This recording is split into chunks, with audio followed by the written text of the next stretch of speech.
네, 반갑습니다. 사순절 캠페인 40일의 동행이 계속되고 있습니다. 각자의 자리에서 말씀을 묵상하며 시작하는 하루가 더욱 복되고 또 예수 그리스도의 십자가, 고난을 더욱 마음 깊이 새기는 그런 시간이 되기를 기도합니다.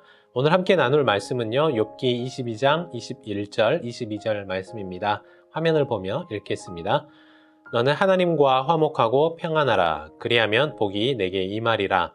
청하건대 너는 하나님의 입에서 교훈을 받고 하나님의 말씀을 내 마음에 두라. 아멘. 네, 함께 읽은 말씀을 바탕으로 행할 수 없는 조언이라는 제목으로 말씀을 나눌 때에 더 많은 은혜를 받으시기를 기도합니다. 네, 벌써 욥기의 절반이 지나가고 있습니다. 새 친구들과 계속되는 변론이 이제 마지막 3차가 시작이 되었는데요. 엘리바스는 역시나 가장 먼저 새 친구들 중에서 자신의 목소리를 내고 있죠.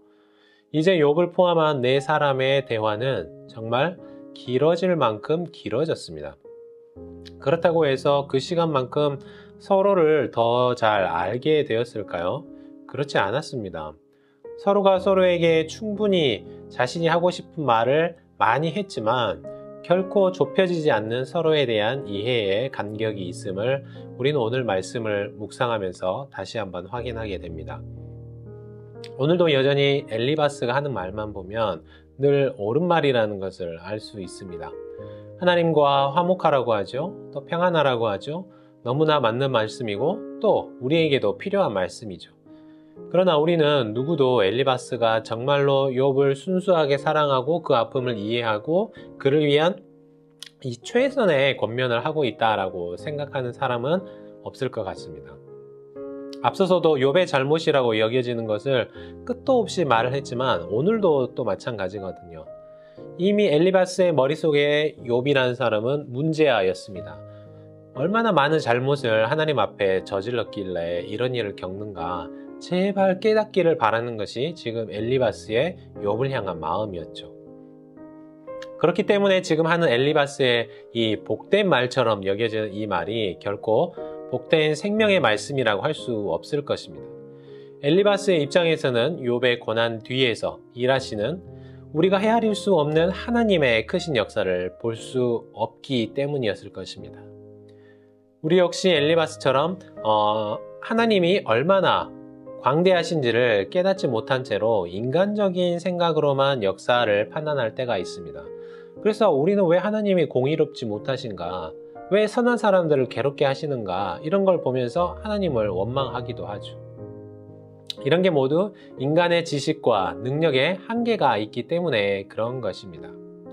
하나님이 우리가 착해서 우리의 말을 잘 들어주고 우리를 선택해 주신 게 아니잖아요. 이스라엘을 선택하신 것도 마찬가지였습니다. 그들에게 다른 뭔가 특별한 점이 있어서 이스라엘을 택한 것이 아닌 것처럼 우리를 택하신 것도 마찬가지였습니다. 우리가 왜 우리 자녀들을 사랑합니까? 아이들이 공부를 잘해서 그렇습니까? 건강해서 그렇습니까? 말을 잘 들어서 그렇습니까? 그렇지 않잖아요. 내 자식이니까, 나는 부모이니까 당연히 사랑하는 거예요. 하나님도 마찬가지입니다. 우리를 아들 삼으셨기 때문에 우리를 사랑하세요. 물론 우리가 큰 잘못을 저지르면 벌하기도 하시고 혼내기도 하시지만 우리는 자식이기 때문에 무조건적인 사랑을 하나님께로부터 받고 있다는 것이죠.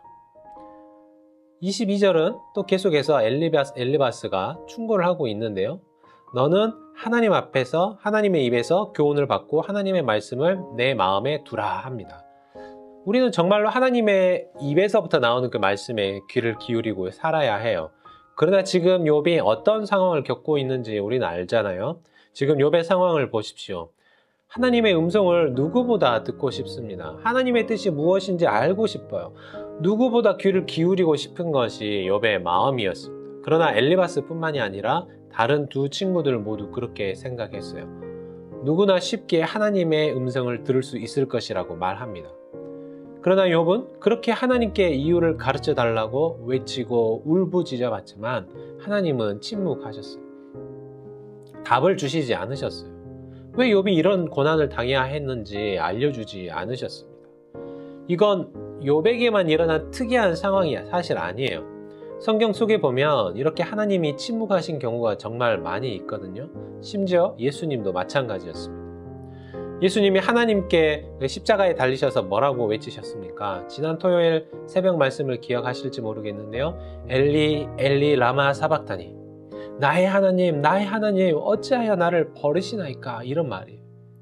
예수님도 십자가에서 심지어 엄청난 고난을 당하면서 하나님께 부르짖었어요. 이 고난 당할 걸 예수님은 알고 계셨잖아요. 그럼에도 고통이 너무나 심하니까 하나님을 찾았습니다. 그런데 만일 예수님이 이렇게 외치고 있다고 해서 엘리바스처럼 그 옆에 가서 너도 하나님의 말씀을 좀 들어라, 하나님께 입을 열어서 그 뜻을 알려달라고 말 좀 해라 라고 권면할 수 있을까요? 누구도 예수님이 하나님께로부터 죄를 지었기 때문에 벌을 받는다고 생각하지 않을 것입니다. 예수님의 고통과 하나님의 침묵 사이에는 인류를 구원해야 하는 그 하나님의 어마어마한 구원의 계획이 있었기 때문에 불의한 상황에서도 하나님은 응답하지 않고 침묵하셨습니다. 우리는 어떻습니까? 우리도 그렇지 않습니까? 우리도 살다 보면 왜 내가 이런 일을 겪어야 하는지 이해할 수 없는 힘든 일이 한 번쯤은 있으셨을 거예요. 내가 왜 이런 일을 겪는지, 언제 이 고통이 끝나는지 제발 하나님 좀 알려달라고 기도하고 울부짖어 보는데도 응답을 듣지 못할 때가 다들 한 번 이상은 있으셨을 것입니다. 하나님은 보통 우리에게 말씀하시기를 좋아하세요. 하나님의 뜻을 펼쳐서 알려주시기를 원하세요. 때로는 그럼에도 하나님은 더 큰 사랑과 계획을 가지고 침묵하실 때가 있다라는 것입니다. 그러나 어떻습니까? 우리의 신앙이 깊어질수록 우리가 어렴풋이 알게 되죠. 지금 하나님이 나에게 이 상황이 어떤 상황인지 말씀해 주지 않고 있으시지만 그렇다고 해서 나를 버리신 것이 아니라는 사실을 알게 되는 거잖아요. 우리는 고난 중에 있을 때라도, 하나님의 침묵 속에 머무르고 있을지라도, 빛이 여전히 한 움큼도 보이지 않을 때라도 여전히 우리를 사랑하시고 우리의 삶을 지켜보고 계시는 하나님이 계신다는 것을 잊지 말아야 할 것입니다. 그래서 오늘 말씀을 묵상하시면서 때로는 우리가 하나님의 침묵 앞에 서 있을지라도 여전히 나를 사랑하시며 나를 돌보고 계시는 그 하나님의 손길을 기억하게 해달라고 기도하시는 그런 하루가 되기를 주님의 이름으로 부탁을 드립니다.